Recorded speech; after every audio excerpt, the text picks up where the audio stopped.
I truly, truly believe we are headed towards one of the greatest points in American history.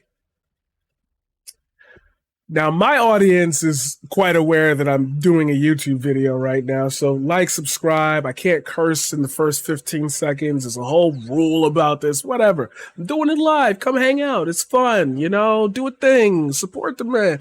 We're almost to 1,000 subscribers. We're at 906. I was at like 12 subscribers at one point. Let's do it. Let's get the push up. Let people know I'll be doing GTA RP over here. I'm gonna switch the gears a little. The anticipation of the topic, because you're already reading the title. Yeah, I'm aware. I'm right here. Look at me. Look at me. I know you. You got a blunt in your hand. You know you be watching me while you be smoking in the morning. Crackhead. Anyway. Me too. Anyway. Anyway, in order for me to participate in this system that we be out with it. We be out with it. We be chilling. We be chilling. In order for me to participate in the system, I have to resurrect one very, very, very, very, very important thing about us being outside. Not everybody means well. Not everybody means well. Let's practice this together. Not everybody means well. I had a situation come up a couple days ago on the stream about one Blair White posting the same conservative rhetoric over and over and over and over again. I'm confused. And then I started to think about influential media figures who right now are clinging on to the dying body that is conservatism. And this came across my dash, and I'd like to discuss it real quick with you. And by real quick, okay, when I used to say real quick, back in like season 2, even like a little bit of season 3, it used to take me like 20 minutes. I could do it real quick. Because you got shit to do. You trying to watch, your thing, you trying to vibe with the boy. We're live and we're alive.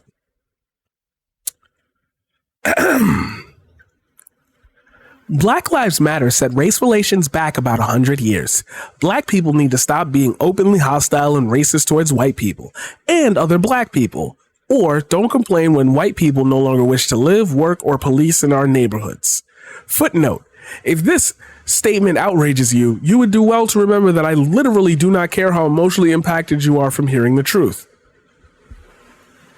Obviously, the responses are a bunch of Candance isn't black, blah, blah, blah. Y'all hate a bunch of troll comments from people that paid for a check mark. We're going to stop that conversation real quick because I don't want to delve into the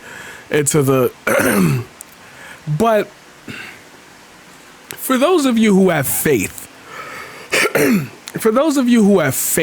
in this person, because whether I want to admit it or not, Candace Owens can create discourse, just as I'm doing right now. It is silly discourse, but people in everyday conversations bring this name up to me. And when I say everyday conversations, I mean people who generally, I heard a whiff of that person somewhere down, they would recognize.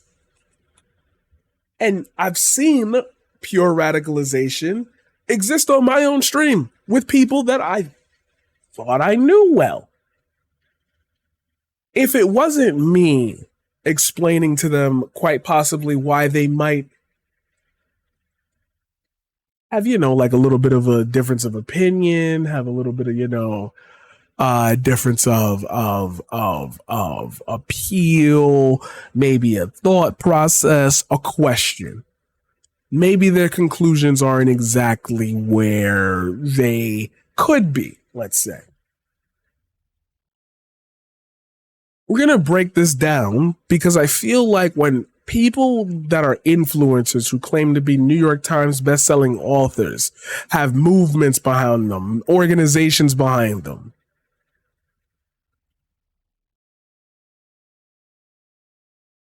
we do need to talk about what they say in a way that even the swarmiest of debate bros can understand. I need this point to be made very clear very quickly.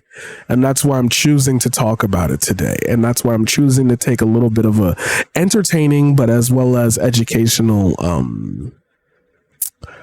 tone. Candace Owens is not a good person. I don't know how else to say this.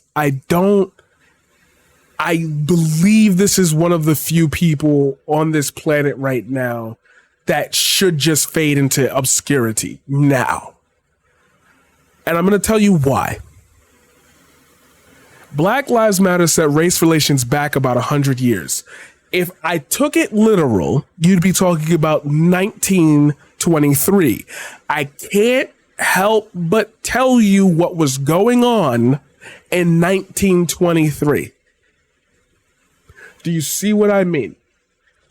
If you have a following, you should be beholden to the arguments you make.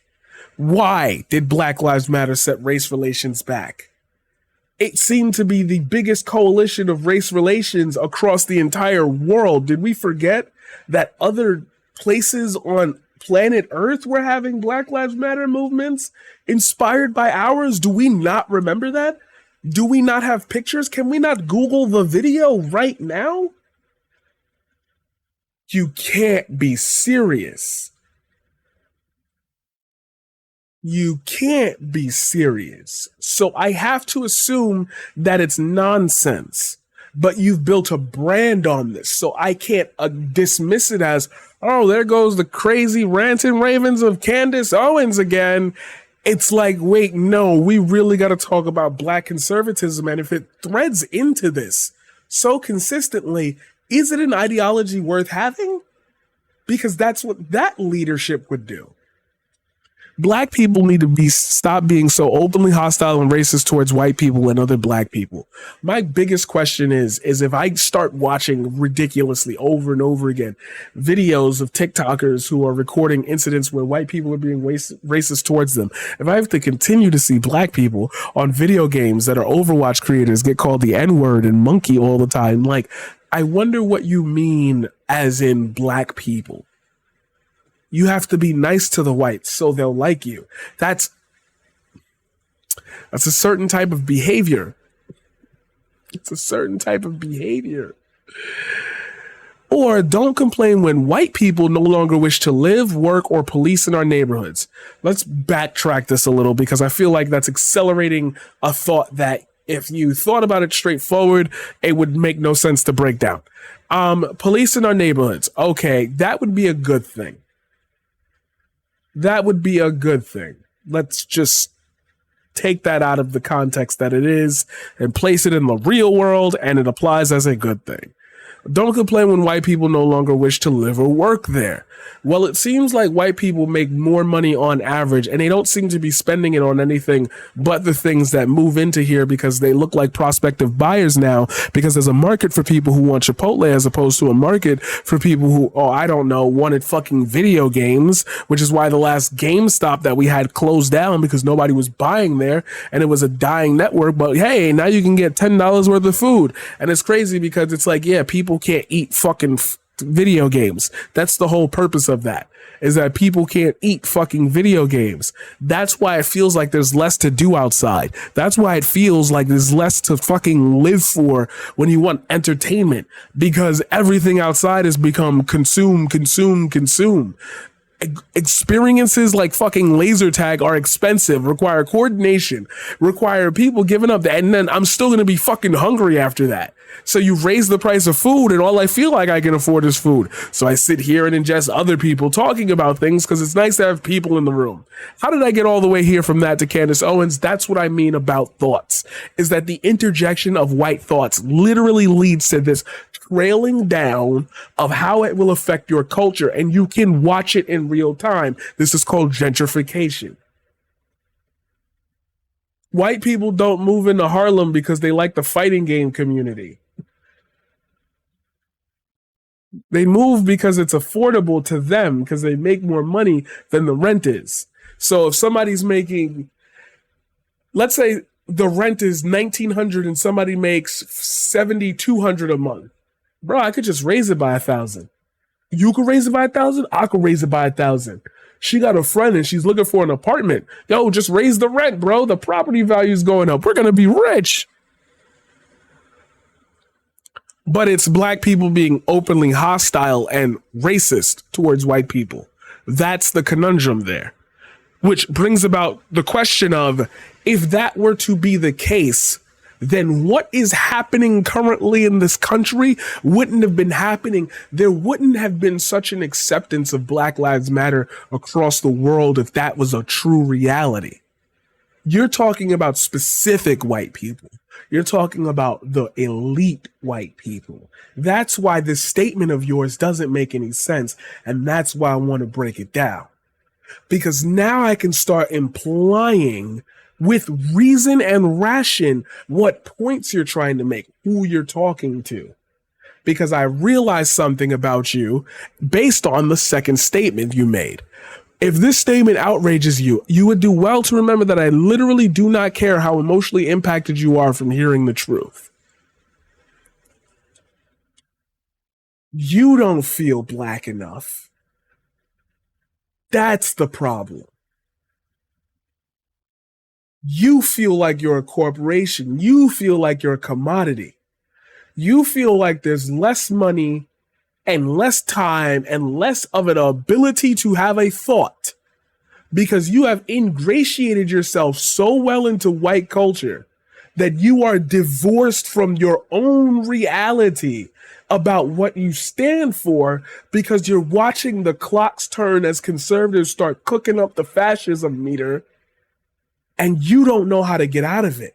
Because the only way out of it would make you sound woke, would make people hate you, despise you. You'd have to apologize to people. You'd have to humble yourself. So you're going to burn with the ship over this.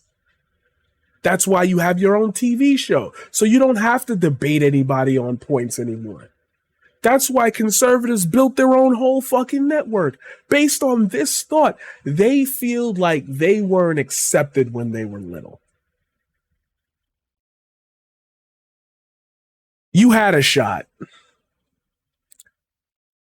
It's deuces for you, sweetie. I'm the paradigm shift. See you next time.